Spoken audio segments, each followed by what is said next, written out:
a todos y todas. Bienvenidos a Entre Clases, el espacio donde reflexionamos, enseñamos y aprendemos sobre pedagogía.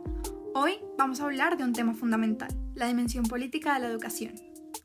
A veces pensamos en la educación solo como un proceso de enseñanza y aprendizaje, pero en realidad está profundamente ligada a la sociedad en la que vivimos y la que queremos construir. Para entender por qué la educación no es neutral, hasta el momento, partiremos de la teoría de reproducción social de Pierre Bourdieu. Él argumenta que la escuela es un mecanismo que perpetúa las desigualdades sociales en lugar de corregirlas. Y dos ideas claves de su teoría son: en primer lugar, el capital cultural como ventaja desigual, donde los estudiantes de clase alta llegan con conocimientos, valores, formas de hablar y de pensar que la escuela tiende a considerar legítimos, y le da ventaja sobre estudiantes de clases populares que no contienen o poseen este capital cultural. En segundo lugar, la escuela legitima la desigualdad como mérito.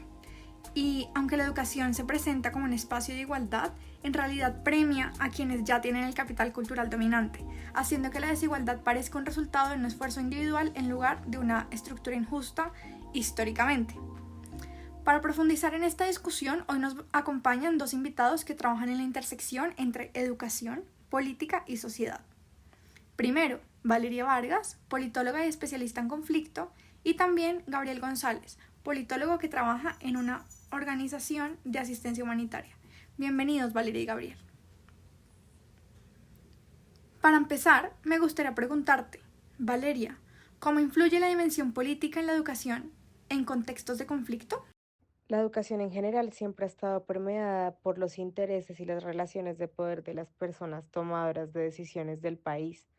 Esto ha influido en qué se enseña, por qué se enseña y a quienes se les enseña, muchas veces ignorando las desigualdades que existen entre regiones del país e incluso ignorando las regiones más afectadas por el conflicto armado.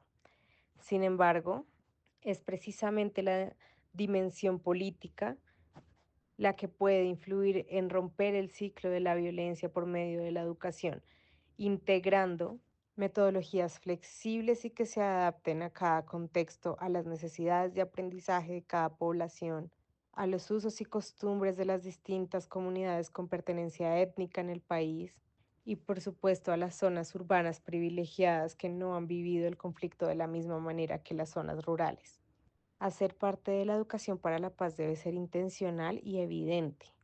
Y para eso hay que querer entender el contexto de cada una de las poblaciones del territorio, de los niños, niñas y adolescentes, de cuidadores y cuidadoras, para definir de qué manera se aborda el conflicto armado, sin ignorarlo ni negarlo, sino haciéndoles conscientes de que tienen en sus manos la capacidad de la transformación.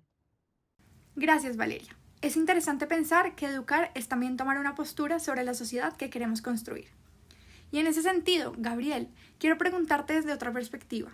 Paulo Freire plantea que la educación liberadora permite a las personas reconocer las estructuras de opresión y actuar para transformarlas.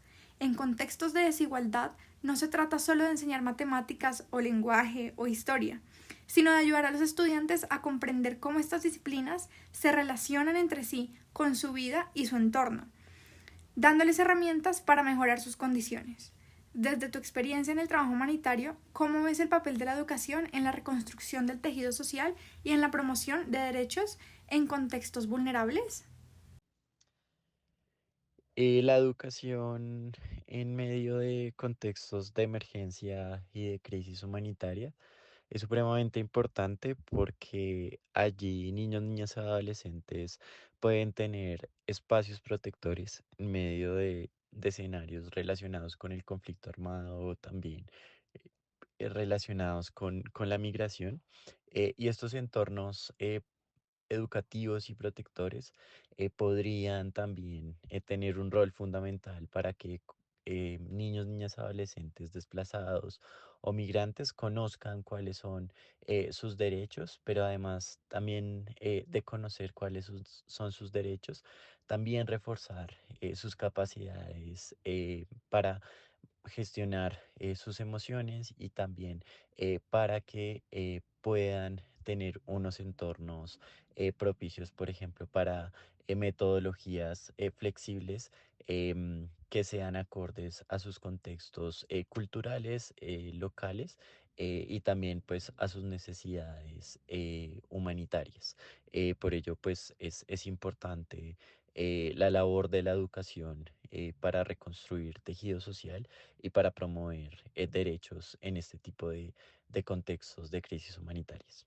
Gracias a ambos por estas reflexiones tan valiosas. Hoy hemos visto que la educación no ocurre en un vacío, sino que está atravesada por relaciones de poder, por decisiones políticas y por el contexto en el que sucede. Como plantea Bourdieu, si la educación refuerza desigualdades en lugar de corregirlas, es fundamental preguntarnos qué tipo de educación promovemos y para qué tipo de sociedad la queremos. Y, como dice Freire, la educación también puede ser una herramienta de transformación si permite a las personas entender su realidad y actuar para cambiarla. Esperamos que este episodio los haya hecho reflexionar. Nos escuchamos en el próximo episodio de Entre Clases. Hasta el próximo martes.